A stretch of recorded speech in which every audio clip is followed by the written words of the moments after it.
어제 전야제가 있었습니다. 자연스럽게 이렇게 넘어가야지. 좋았다.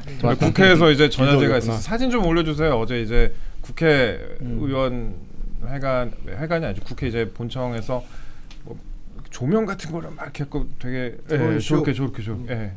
저렇게 만들기도 했었고 그다음에 드론 쇼를 앞에도 하기도 했었는데 그 사진이 준비됐나 모르겠다. 그래서 어제 화려하게 이렇게 공연 같은 걸 하고 전야제를 했습니다. 싸이가 와가지고 가수 싸이 씨가 와서 대한민국 막 일어나라 이러면서 막 이제 공연을 하고 그랬어요. 그렇게 했는데 그 공연은 뭐 공연했다 치고 사진 내려주세요. 이제 너무 오래 띄워놨다. 사진 80주년인데 광복절 80주년인데 길 건너 국힘당 사는 아침부터 비상대기 모드였다. 전당대회 합동연설회도 당사에서 했고 그러니까 딱 전당대회 그리고 광복절 하루 이틀 전에 이제 압수수색이 있었던 거 아니에요. 압수수색이 있었고 특검이 이제 압수수색을 하니까 국힘에서는 여기 이제 참여를 하지 못했었고 뭐 그런 일이 있었습니다. 당원 뭐 명부를 내놔라 뭐 가지고도 이제 서로 이제 말이 좀 엇갈리긴 하는데 여러 가지 좀 충돌이 있었는데 뭐 당사자 쪽 입장 한번 들어봐야 될 것 같은데 우리 김구현 부장은 어떻게 생각하세요? 일단은 당원 명부를 내놓으라고 했던 것 자체가 저는 특검이 굉장히 번제제를 잘못 잡고 있다라는 생각이 들었어요.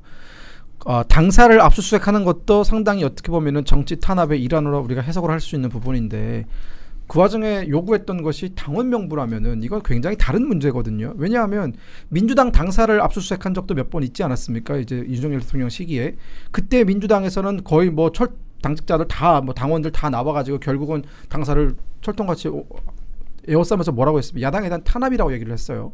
그때 당시 우리가 그 혐의가 뭐였습니까? 김용이라든가 정진상이라든가 이런 사람들이 이재명 당대표의 측근으로서 실제 더불어민주당에서 근무를 하고 있었기 때문에 그분들에 대한 어떤 조사 차원에서 그분들이 있는 그 방을 압수수색을 하려고 했던 건데 그걸 더불어민주당이 그때 뭐 거의 결사옹위로 막았단 말이에요. 근데 그때도 검찰에서 더불어민주당 당원들의 당원 명부를 요구한 적은 없어요. 근데 지금 민중기 특검이 요구하고 있는 이 당원 명부 이게 왜 필요한지 모르겠다.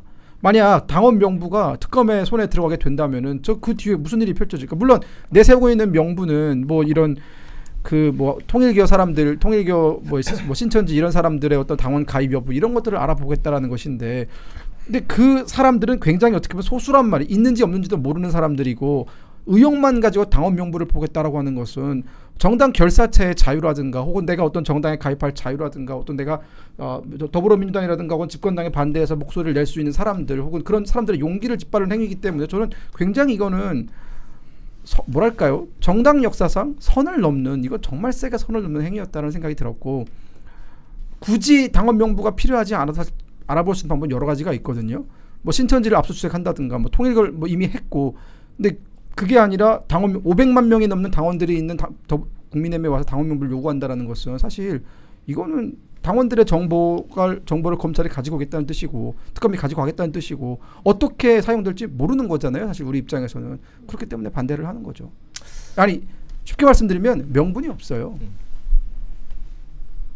그렇다고 합니다. 어떻게 생각하세요? 명분이 없다고 생각하시죠?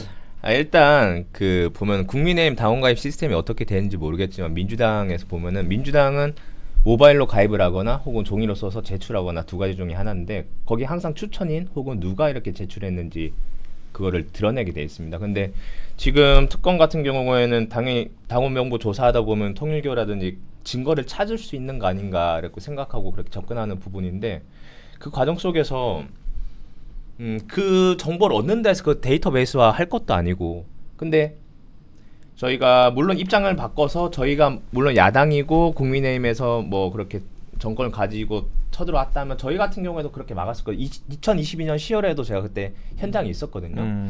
입장을 바꿔 생각하면 그렇게 할 수도 있지만 이게 특검이기 때문에 사건의 조사를 위해서는 필요하지 않을까 싶습니다. 근데 애초에 이게 왜 필요해요? 뭐가? 당원 명부가? 당원 명부를 왜 보려고 그러니까 하는 거야? 통일교 그다음에 뭐 신천지 어쩌고저쩌고 얘기하는데 통일교랑 신천지는 당원 가입하면 안 돼? 이게 되게 궁금한 거예요. 네. 그 사람들 대한민국 국민 아니에요? 제가 그 얘기를 하려고 했어요. 그러니까 저는 뭐 신천지 뭐 통일교 이런 걸 뭐 제가 그걸 옹호하는 게 아니라 그 멤버가 한데 뭐 이게 단체가 조직적으로 들어가서 어떻게 했냐 그 부분을 뭐 따지겠다는 거 조직적으로 가든 말든 뭔 상관이야 그게. 대한민국 사람들이 단체로 뭐 정당 가입하면 안 돼요? 난 그 옛날에 왜 그 대구 코로나 때 대구 코로나 도시 했던 요거랑 똑같은 거라니까. 그러니까 이게 보면은 전 최윤민 기자님 말씀에 동의를 하는 게 뭐 신천지라든가 통일교라든가 어쨌든 그 사람들이 어디 소속이든지 간에 집단적으로 당원 가입을 하든 말든 그거는 아무런 문제가 아니에요. 왜 안 되냐? 우리가 거리에 나가서 길거리에 나가서 뭐 일주일에 한 번씩 당원 모집 운동을 한단 말이에요. 그렇죠. 당원 모집 운동을 다 한단 말이에요. 그러면 예를 들어 고향의 A라는 당협에서 당원 모집을 한다고 쳐요. 그럼 그 고향의 A라는 당협에 그 당원 모집 현장에 당원 가입한 사람들은 그러면 특정 조직에 속해 있는 A라는 당협을 지지하는 사람들로 우리가 분류를 할 수 있는 거예요. 아니거든요. 그냥 국민의힘 당원으로 그냥 렌더링이 되는 거지. 사실 어떤 특정 세력의 목적에 의해서 누군가를 뭐 당선시키기 위해 들어왔다? 이거는 입증하기가 굉장히 어려워요. 네, 그렇게 따지면 한동훈 당대표가 들어왔을 때 한동훈 대표를 응원하겠다고 우르르 몰려오던 사람들 뭐 우리가 한 딸이라는 표현을 쓰는데 저는 뭐 그런 표현을 쓰는 걸 별로 선호하지는 않지만 그러면 그런 사람들은 그러면 특정한 목적을 가지고 한동훈을 당선시키기 위해서 혹은 한동훈 반대편에 있는 사람을 떨어뜨려 들어왔으면 그것도 당원에 대한 어떤 뭐 업무 방해 이런 걸로 볼 수 있는 거예요? 아니거든요. 그래서 저도 처음에 이 이슈를 봤을 때 팔로우가 너무 이상하게 안 됐던 게 아니 원래 당원 가입을 하거나 그런 건 내가 그 당에 들어가서 누구를 지지하려고 들어가는 거잖아요. 그러니까 이게 만약에 이 명부가 아닌 그러니까 예를 들어 내가 다른 사람의 명의를 동용해 가지고 뭐 허위로 당원을 이제 가입을 한 다음에 뭐 그렇게 했는데 이러면 문제가 되는 거지만 어떤 특정의 집단 사람들이 나는 특정의 후보가 이 당에서 뭐 예를 들면 전당대회를 앞두고 근데 그것도 기간이 있지 않습니까? 뭐 몇 개월 이전에 가입을 해서 몇 개월의 당비를 납부한 이런 규정을 지켜가지고 하는 거면 그게 불법과 합법의 영역을 어떻게 나눌 것이냐. 이게 사실 근데 제가 최근에 이제 광주에서 제가 뭐 어디라고는 얘기 안 하겠습니다만 이제 강제로 애들 이제 어떤 회사에서 야 니네 이거 민주당 가입해갖고 했던 사건이 하나 있었어요. 뭐 조금 해갖고 기사는 안 썼는데 그런 식으로 당원 가입을 시키면 이제 사람들이 뭐 어쩔 수 없으니까 이제 당원 가입하고 근데 거기서 가장 많이 발생하는 문제가 뭐냐면 권리당원 뭐 이거 신청하려면 돈을 내야 되잖아요. 한 달에 1,000원씩. 그거를 보통 거기 구의원이나 시의원들이 대납을 해줘요. 잘 아시죠? 그런 문제가 되죠. 이게 있어요. 그런 게 이제 그런 분들도 있는데 일부는 있죠. 네. 근데 만약 그거를 제가만 여기서 기사 딱 쓰기 전에 고발 한번 때려가지고 강요죄로 고발을 딱 했어. 그럼 민주당으로 딱 가. 그랬고요.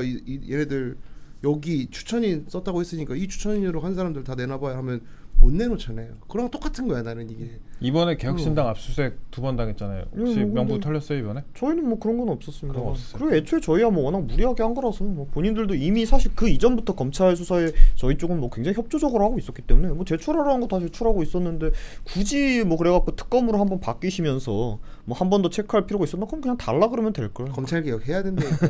특검인데요. 아니 그리고 뭐든 다 검찰. 그 특검의 논리도 굉장히 궁색한 게 증거를 찾기 위해서 명부를 요구했다고 하는데 명부를 보려면 증거를 가져왔어야죠. 그러니까 증거도 없이 어떤 특정한 어떤 증거를 가지고 와서 이런 증거에 대한 입증 때문에 뭐 필요하다 이게 아니라 추가적인 필요하다 이게 아니라 증거를 찾기 위해서 뭐 이잡듯이 뒤져서 뭐라도 나오면 그걸 증거로 가지고 가겠다는 논리이기 때문에 저는 이런 어떤 당원 명부를 가져가는 것에서 또 다른 별건 수사가 시작될 수 있고 그렇기 때문에 이건 막아야 된다는 근데 거예요. 굉장히 아이러니한 게 이전에 이제 공수처에서 김용 부위원장 이제 압수수색하려고 민주당사 들어갔을 때 민주당 이제 의원들이 몸으로 물리력 써서 막았었잖아요. 그때 딱 이렇게 얘기했거든요. 이게 지금 그 김용 부원장의 그 사무실 그 책상에 거기 있었으니까 거기 압수수색하라고 하는데 너희들이 들어와가지고 이것저것 다 뒤져갖고 별건 수사하거나 이럴 수도 있는 거 아니냐 막 이런 식으로 방송에서 그 막으셨던 의원들 중에 몇 분이 얘기를 하셨었어요. 검찰 쪽에서 민주당 당사 압수수색 하고 싶은데 의원들이 자꾸 막는다 그럼 저한테 연락하십시오. 제가 몰래 들어가는 방법 알려드릴 테니까. 그래서 가지고 제가 그때 이제 그 민주당 뭐 패널 분들이나 이런 분들이 지금은 뭐라고 얘기하시나 들어보니까 또 반대로 얘기하고 있더라고요. 그래서 그때 혹시 김구혁 저기 보좌관께서는 뭐 그 사안에 대해서 논평을 어떻게 하셨습니까? 저는 그때 평론을 안 하고 있을 때라서 네, 그때는 공무원 신분이라 뭐 할 수가 없었어요. 민중기 특검인데 약간 좀 거친 것 같아요. 지금 특검이 3개 돌아가고 있긴 한데 지금 그건 판사 출신 아니에요? 아 판사 출신이죠. 그러니까 뭐 이게 유명한 판사였어요 사실. 이게 판사 출신들이 이런 그 뭐 완장을 주면은 이제까지 이제 못 해봤던 거 다 하는 검사 거지. 출신 같은 간절함이 없어. 검사는 어떻게든 구속을 시켜야 되겠다 이런 생각을 가지고 그 언론 플레이 같은 거나 여러 가지 신경 쓰는데 판사는 이게 뭐 옛날에 공수처도 그랬지만 상대적으로 영장을 발부하던 입장이고 구속시키던 입장이고 그랬었잖아요. 그렇기 때문에 이게 검찰도 검찰 약간 플레잉 코치잖아요. 답답하니까 내가 수사해야지 이렇게 하는 거잖아. 원래 구조 자체가 경찰이 수사한 거를 검찰이 제대로 했나 보고서 이제 법원에 넘기는 역할을 해야 되는데 이 플레인 코치란 말이야. 우리나라 검찰은 오씨요 너 한번 뛰자 하면서 이제 수사 들어갈 수 있는데 판사들은 답답하거든. 이것 좀 더 보완해 오세요. 요거밖에 못하니까 특검 됐을 때 완장 찼으니까 야 몽둥이 있으니까 일로 와봐 해가지고 다 하는 거야. 저희 그러면 과거 얘기는 이 정도 하고 오늘 밤에 있는 미래 얘기를 하나 해볼게요. 국민이 임명식 오늘 8시에 광화문 광장에서 있다고 하더라고요. 저 어저께 광화문 쭉 지나갔었는데 뭐 이렇게 그 뭐 깔고 이런 거 하고 있더라고요. 보니까. 이번 주 초부터 계속 하더라고요. 예, 하고 있더라고요. 그래갖고 이거 하는데 혹시 여기 가시는 분 계세요? 혹시 오늘 이따 갑니다. 오 네. 혼자 가시는 거 여기? 아니 저 진짜 저 민주당 패널 분들한테 이거 꼭 물어보고 싶었어요. 아 이건 진짜 뭐 비꼬누거나 그런 게 아니라 이거 왜 하는 거예요? 어떤 아니, 진짜 난 이해가 안 됐어요. 오늘 보면은 이제 국민 80명이 이제 이재명 대통령 임명식을 하면서 이제 진행하는 부분인데 그냥 어떤 상징성 같아요. 광복절 80주년을 이제 기념하면서 이재명 대통령께서는 처음에 이제 취임식도 제대로 못했었잖아요. 못한 과정 속에서 이제 국민으로부터 임명을 받고 제대로 책임감을 가지고 국정을 수행해 나가겠다라고 어떤 표명이라고 보는 거죠. 아니 근데 광복 80주년 기념을 왜 본인 임명식을 80주년 기념에 의미를 80하고 그 80인 맞추고 그 안에서 이제 많은 의미를 가지고 간다는 거죠. 뭐. 자 이번에 이제 빌 게이츠 오는 거 제가 썼잖아요 기사를. 빌 게이츠가 한국에 와요. 아, 그래요? 뭐 의학사들 만난다면서요? 제약회사들 다 만나. 빌 게이츠 사장님 혹시 가세요 여기? 예? 가세요 여기? 그건 몰라요. 아. 근데 21일 날 그거 들어오니까 알아야지. 못 오지. 아 그러네. 다음 주에 들어온다니까. 죄송합니다. 기사 좀 읽으세요. 8월 20일이라고 헤드라인에서 제목만 봤어요. 제목이 8월 20일이라고 써놨어. 빌 게이츠 8월 20일 방한 이렇게 썼어. 근데 어쨌든 빌 게이츠 오는 거 이런 것도 그렇고 그 미국 관련해서 미국 갔을 때 어떤 협상하겠다고 그때 박민영 대변인이 얘기했듯이 2주 전에 맨 처음에 일단 어떤 의제로 얘기할 것인지 이런 거 하고 이제 이런 큰 행사 자꾸 하는 거는 지금 나 포위됐으니까 좀 봐줘라고 하는 계속 저는 SOS 당근 든 거라고 저는 보고 있어요. 자꾸 친명 기자가 되어 가시는 거예요. 친명 기자가 아니라 그냥 불쌍한 사람. 누구한테 당근을 흔드는 거예요? 당근을 누구한테 흔드는 나 살려줘. 나 대통령이야 이렇게. 왜냐면 지금 다 포위됐다니까. 근데 저 듣고 보니까 제가 비슷한 의견을 하나 들었었거든요. 이게 약간 뭐 심리학 이런 거 하시는 분이 얘기를 하시는데 이게 본인이 원래 입지가 불안하고 본인의 뭐 어떤 정통성이나 이런 게 불안하다고 느끼는 통치자일수록 세레모니에 집착한대요. 북한의 열병식 맨날 하는 게 똑같은 세레모니에 집착을 한대요. 근데 이제 뭐 그거는 뭐 그럴 수도 있고 아닐 수도 있고 한데 또 기자님이 그렇게 얘기하시니까 맞는 것도 아니 같고. 내가 항상 얘기해 진정한 부자의 인스타그램에 들어가면 음식 사진이나 명품 사진이 올라오지 않아요. 맨날 얘기하잖아. 아니 저희 정용진 회장 인스타 들어가면 뭐 음식 나와요? 같은 거 많이 올라오잖아요. 명품 뭐 이런 거 나와요? 명품 잘 모르겠고. 그건 정용진 부회장이 별로 안 회장인가 이제? 네. 회장님 별로 안 부자인가 보지. 뭐. 거기가 조금 부자라고 이례적이긴 했잖아요. 해요. 네, 진정한 부자는 그런 부를 과시하는 행동을 하지 않습니다. 이 국민 임명식에 지금 10대 그룹 총수들 초청했다고 뭐 이렇게 보도 떴습니다. 그래서 지금 이재용 회장 같은 경우에도 미국 출장 귀국 당일에 국민 임명식 참석 예정이다 하면서 뭐 사진까지 뭐 나오고 이렇게 하고 있는데 오늘 참석 예정이다. 뭐 많은 분들이 오나 봐요. 사업은 쉽지 않죠. 전직 대통령들은 문재인 전 대통령 부부 빼고는 이제 뭐 불참한다 이런저런 이유로 불참한다 뭐 이런 식으로 보도도 나오고 있고요. 그래서 이재용 얘기하니까 갑자기 생각난 건데 대선 직전에 이재용 대통령 만나고 이재용이 그랬었잖아요. 기억나세요? 뭐라고 그랬다고요? 대선 전에 이제 총수 만나는 일이 생겼잖아요. 아 그렇죠 만났죠. 그때 그 다른 후보들은 안 만나는데 이재명 후보만 만나지 않았나 그때? 그때 무슨 공장에서 만났죠. 뭐 만나는데 삼공장인가 이공장인가. 저는 삼성이 지금 망해가고 있다고 생각하는 사람 중에 하나고 그 조선 나올 때도 이제 그 삼성 기사 삭제되는 걸로 이제 파문이 한번 일어서 뭐 그것도 이유가 하나가 됐는데 예전에 이건희 회장이나 있을 때 그런 그 삼성이 우리나라의 뭐라고 해야 되나 약간 대표 기업이나 이제 이러했던 카리스마가 다 없어진 것 같아서 이렇게 불려다니는 게 맞나 싶기도 한데. 아니 근데 저는 그러니까 포맷 자체에 좀 거부감이 드는 게 그러니까 저는 사실 10수년을 이런 굉장히 많은 환영식들이 있는 곳에서 살다 오다 보니까 사실 굉장히 기시감이 있어요. 뭐 이걸 뭐 굳이 뭐 비꼬고 싶은 마음은 없는데 솔직한 심정에서 어떤 기시감이 드냐면 뭐 국민 대표로 뽑힌 80명이 어떤 정통성을 가지고 있는지도 모르겠어요. 사실은 그러니까 80분의 대표자를 뽑는다고 하는데 그 대표성을 가지려면은 나름의 절차라는 게 필요하고 국민들이 그 절차를 알아야 되는데 모르거든요. 어떤 식으로 뽑히는지 그 80명이 그리고 80명 자체가 국민들 전체를 대변한다고 보지도 않고 근데 그 80명을 데리고 와서 그 사람들이 임명장을 하나씩 손에 들고 와서 이재명 대통령한테 주면 이재명 대통령이 거기서 임명식이 끝난다라 뭐 이런 구조 아닙니까? 이게 옛날 나폴레옹 대관식과 뭐가 다른지 모르겠어요. 사실은 그러니까 이게 전형적인 황제 대관식의 느낌이에요. 이거 탁현민 씨가 하는 거 아니에요, 이거? 몰라요. 탁현민 씨가 한 거는 전야제는 탁현민 씨가 전야제는. 했는데 아마 이건 아닐. 탁현민 씨랑 이건 이재명 아니죠. 대통령 사이가 그렇게 안 좋은 걸로 알고 있고. 근데 이제 보면은 솔직한 말로 드는 우려는 이거예요. 이재명 대통령은 이미 민주적인 절차에 의해서 대통령이 당선이 된 사람이에요. 그러니까 정당성이 있단 말이에요. 우리가 이재명 대통령을 비판하고 막 하지만 그걸 대통령으로 인정 안 하는 게 아니란 말이에요. 근데 굳이 대통령이 된 마당이고 그리고 사실 이건 어떻게 보면 보궐선거였기 때문에 문재인 대통령도 이걸 한번 겪지 않았습니까? 이런 거대한 세레머니 없이 바로 넘어갔단 말이에요. 근데 국정기획이라는 걸 만들면서 사실상의 인수위를 동원을 했고 국정기획위가 끝나니까 결국은 이제 이런 대관식 셀프 대관식을 하는 건데 이제 이런 행사가 한두 개씩 많아질수록 이재명 대통령에 대한 어떤 독재적인 이미지, 그 사람이 과연 민주적인 절차에 당선된 대통령을 원하는 것인지 아니면 절대적인 권위를 가진 황제를 원하는 것인지 굉장히 어떤 그 내포가 있는 메시지가 혼탁하단 말이죠. 저는 그래서 이 부분에 대해서 이재명 정부가 좀 돌아봤으면 좋겠다. 좀 본인들이 뭘 하려고 하는 것인지에 대해서 어떠한 민주적 정당성도 없고 국민적 공감대도 얻지 못하면서 세금은 세금들은 낭비하는 이런 행사, 오히려 국민 여론만 분열시키는 이런 행사 왜 하려고 하는지 그 왜라는 질문에 좀 집중했으면 좋겠다. 기획자들이 그런 생각을 좀 들었습니다. 왜 하는지 집중했으면 좋겠다. 왜라고 보면은 예를 들어서 그 80명이 어떤 분야에서 성공한 사람들만 있는 게 아니고 그 장갑차를 막았었던 부부 혹은 뭐 이국종 교수 그리고 평범한 시민 이렇게 다 섞여 있거든요. 이 80명으로부터 이제 주권자인 국민이 직접 대통령을 임명한다는 의미를 가지고 있는 거예요. 그렇게 하면서 이제 이재명 정부는 더 국민과 함께하면서 더 책임감을 가지고 앞으로 나아가겠다라는 어떤 표명인 거죠. 그래서 이게 뭐 이재명 정부에서 매번 뭐 이런 세레모니나 행사를 한다고 하면은 문제가 되겠지만 이제 시작함에 있어서 한 번도 이렇게 한 적은 없잖아요. 그래도 취임식 안 했어요 이번에?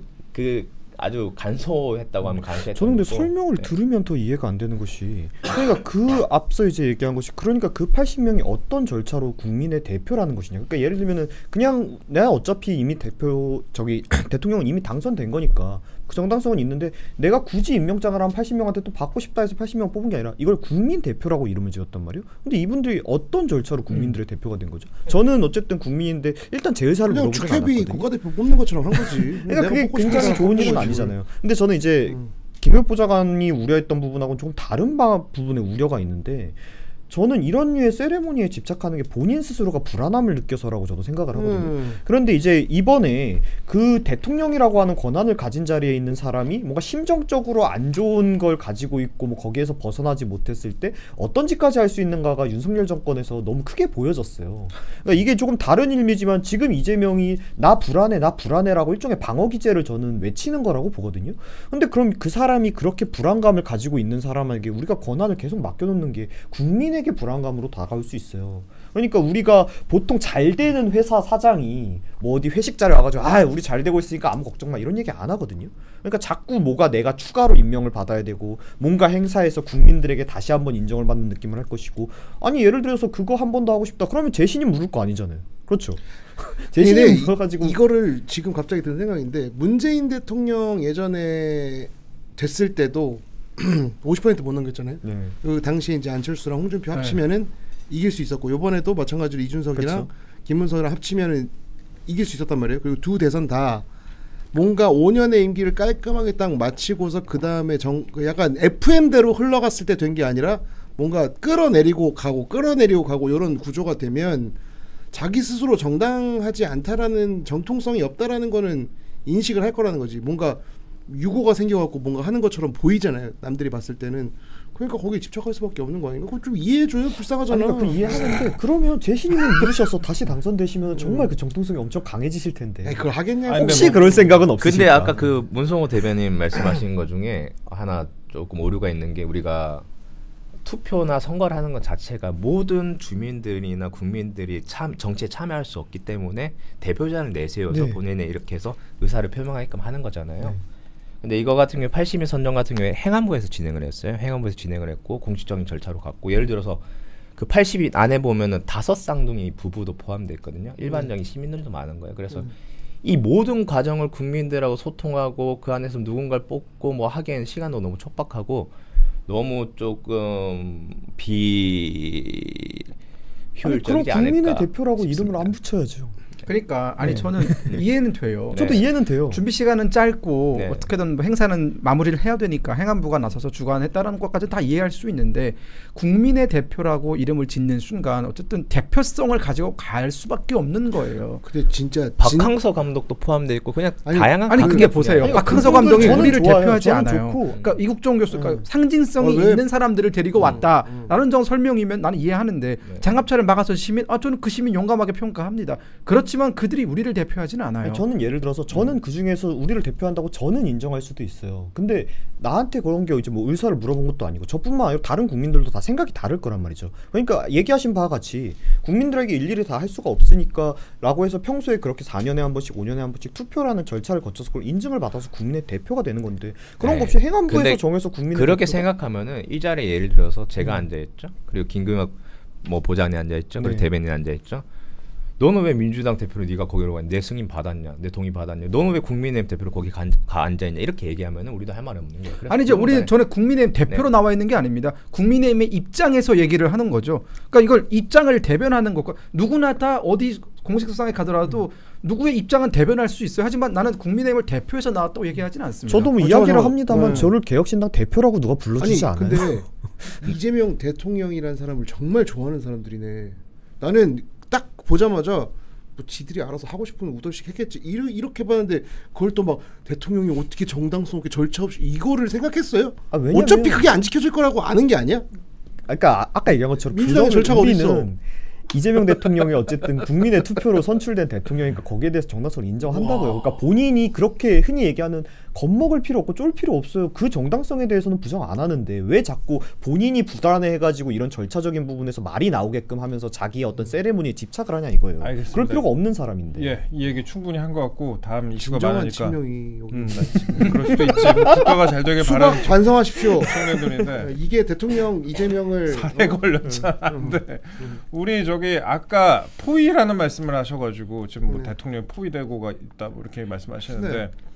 이게 뭐 정청래 대표 얘기는 안 할 수가 없는 게 어제인가요 그제인가요 민주당 인재위원장이 되셨더라고요. 이제 자기 자신이 민주당 인재위원장이 됐는데 인재위원장이라는 자리가 그렇잖아요. 그러니까 내년 지방선거가 있으니까 인재 영입을 하는 자리고 진정한 대관 넓게 보면 이제 그 본인의 것으로 만들 수도 있는 뭐 그런 자리죠. 예전에 뭐 물론 뭐 정청래 대표만 한 게 아니라 이것도 또 더 그러네. 생각해보니까 이재명 대통령도 대표 시절에 또 이걸 했었잖아요. 그러면은 이재명 대통령 입장에서 봤을 때는 아니 뭐야 이거 왜 이렇게 돼가지고 또 이렇게 생각할 수도 있을 것 같은데 저는 그 우리가 너무 이간질하나? 저는 어제 안 그래도 저녁에 이제 마포를 제가 다녀왔는데 네. 거기 이제 왜 정청래 연락 안 하셨어요? 그 정청래 의원 캠프에서 정말 열심히 했던 청년들 식사 네. 자리에 제가 다녀왔었어요. 근데 이게 어떤 의미냐면은 이제 정청래 대표 같은 경우 임기가 1년 남았잖아요. 1년 남은 과정 속에서 가장 큰 과업은 지방선거 승리입니다. 근데 지금 어찌됐던 조국 대표가 사면이 됐어요. 나왔습니다. 그 조국 혁신당은 저희가 지방선거 가는 길에 있어서 변수예요. 걸림돌이죠. 변수라고 표현하겠습니다. 걸림돌입니다. 네, 변수이기 때문에 좋지 않은 변수죠. 그러니까 여러분 긍정적 기분 좋지 않은 악재. 변수. 변수인데요. 고생하십니다.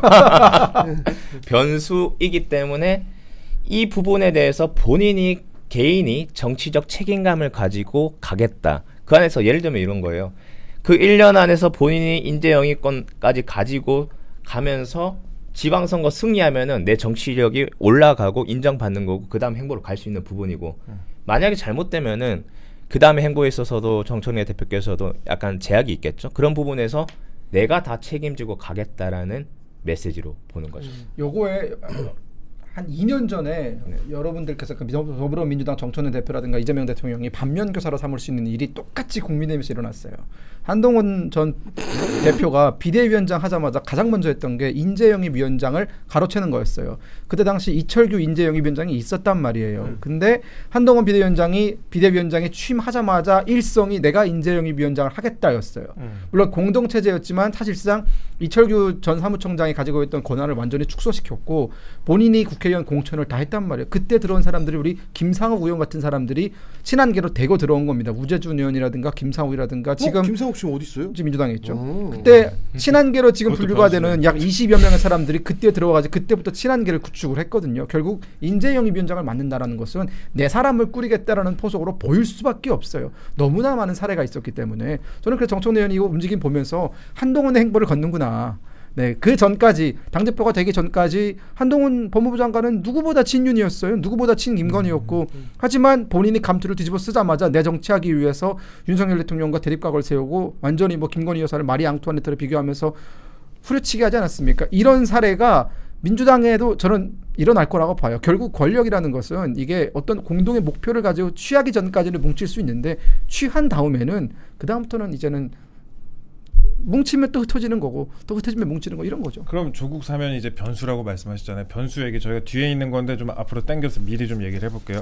사면 조국 전 대표 오늘 0시에 사면 출소했습니다. 출소 남부 교도소에서 출소했는데 나오면서 뭐라고 얘기를 했냐? 아니 검찰 독재 종식의 상징적인 장면이다. 그러니까 오늘 저의 사면 복권과 석방은 검찰권 오남용과 검찰 독재가 종식되는 상징적인 장면이다.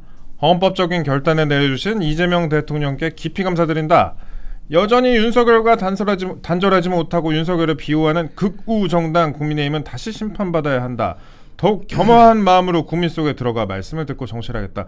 얘기 되게 많이 했습니다. 얘기 되게 많이 했는데 뭐 얘기 서울법대 나왔고 사법고시 패스 못하면 저렇게 되는 거예요. 뭐 못할 수도 있죠. 근데 뭐 사실 노 패스할 수도 있는데 근데 지금 뭐 조국 대표 뭐 이런 얘기 할 거라고 모두들 예측을 했으니까 이건 그렇다 치는데 지금 오늘 이제 갤럽에서 여러 가지 여론조사를 발표를 했습니다. 근데 조국 사면 찬성 43%, 반대 48%로 나왔어요. 그래서 2030 그리고 무당층에서 특히 이제 반대가 우세했다라고 보고 있고 그 다음에 지금 대통령 지지율 같은 경우에도 뭐 다른 데보다는 조금 떨어지긴 했는데 기사 제목이 어떻게 나오고 있냐? 조국 사면에 5%포인트 확 꺾였다. 민주당 각각 5%포인트 하락, 국힘은 3%포인트 상승. 국힘이 지금 파멸적 상승을 해가지고 턱 밑까지 지금 파멸적 상승을 했는데 뭐 국힘은 뭐 여러 가지 좀 생각을 하게 하네요. 그렇게 하는데 이게 변수예요, 진짜. 그 조국 전 대표 사면 자체가 민주당에 그렇게 달갑지 않은 부분이고 박균택 의원도 어제 라디오에 나와가지고 조국 이제 약간 정확한 워딩은 제가 기억 안 납니다만 이게 그때만큼 인기 없을 거다는 식으로 얘기를 했어요. 그리고 사람들이 그렇게 예전같이 보지 않을 것이다. 사면 받았으니까 이렇게 얘기를 하고 누가 봐도 뭐랄까 긁었죠. 긁었고 조국 혁신당에서 뭐라고 했냐. 이거 개인적인 의견이다. 또 이렇게 밝혔는데 민주당에 좀 여러 가지 좀 신경 쓸 부분이 많을 것 같습니다. 대통령 입장에서 봤을 때 왜 이러지? 나오자마자 얘기 나오는 게 이제 서울시장 얘기 나오잖아. 그러면 여기서 이제 또 저희 진영에서 서울시장 준비 또 열심히 하고 계신 분들이 계셨잖아요, 몇 분. 그러니까요. 김민석. 일단 우리 총리님부터 여러분들이 계신데 박주민 뭐 등등 중랑갑의 서영교 의원도 있었고 뭐 한 지금 뭐 대여섯 분 계십니다. 네. 계신 상태에서 이제 내부적으로도 조금 요동치는 거죠. 요동치고 그 안에서 그 풍계론을 다시 또 제가 말씀드려야 되는데 조국, 서울대 운동권, 정청래, 육두품, 성골과 육두품인데 육두품한테 더 많은 병력과 자원이 있잖아요. 그럼 지금 거기서 정청래 갖고 싶어하는 게 뭐겠어? 조국 혁신당 먹고 싶어하겠지. 근데 본인이 밟고 만약 싶고. 조국 전 대표 본인이 곧 조국 대표가 될 수도 있는 사람인데 조국 전 대표 본인이 서울시장 나가겠다 하면 그러니까 합당하지 않은 상태에서 민주당은 그럼 어떻게 해야 되는 거예요? 민주당 내보내야죠. 그러니까 이게 아까도 말씀드렸지만 그러면 박영선 내보내야죠. 오세훈 변수죠, 개꿀띠인데 변수. 예. 오세훈이 나올 수 있을까요? 뭐 그렇게 얘기하세요? 뭐 못 나올 게 있을까요? 예? 그렇게 오세훈을 다들 좋아하세요? 아니까 왜? 뭐 오세훈한테 뭐 얻어먹었어요? 하나도 안 얻어먹었어요. 네. 얼굴 본 적도 없어요. 당당하네. 예. 돈 안 갚기 전에는 나는 절대 인정할 수 없어. 근데 이게 진짜 민주당의 변수가 많이 될 것 같아요. 네 변수도 많이 되고 지금 명청 대선인 줄 알았는데 여기에 조나라가 꼈어요. 그래서 명나라, 청나라, 조나라 이렇게 딱 껴가지고 명나라가 사실은 어떻게 보면은 기존에 신난 것 같아. 아유 신나지. 이런 거 얘기할 때 제일 재밌지. 강대국이에요. 아니, 이름도 좋아. 명나라, 조나라, 청나라야. 청나라는 이제 바로 하는 이제 강국이고 조나라는 약소한데 또 나름의 세력이 있는 그런 국가예요.